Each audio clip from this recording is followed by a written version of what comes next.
পৃথিবীতে সিগারেট আর বিড়ি একমাত্র খাবার।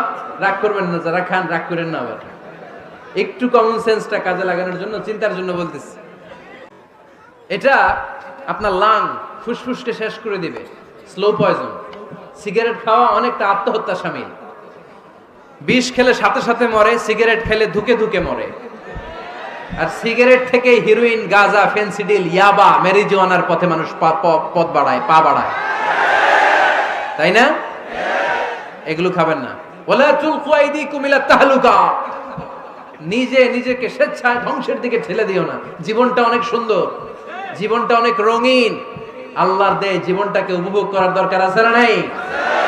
এই জন্য সিগারেটকে এই ফরিদপুরের প্রোগ্রাম থেকে আমরা আজকে নো বলে দিলাম। কি বলে দিব? আওয়াজ করে সবাইকে আমরা সবাই একসাথে বলবো, সিগারেটকে কি বললাম? মনে থাকবে না? মাহফিলের প্যান্ডেল থেকে বাইর হয়ে আবার ইয়েস, হ্যাঁ না, ইয়েস করা যাবে না। সিগারেটকে কি বললাম? নো।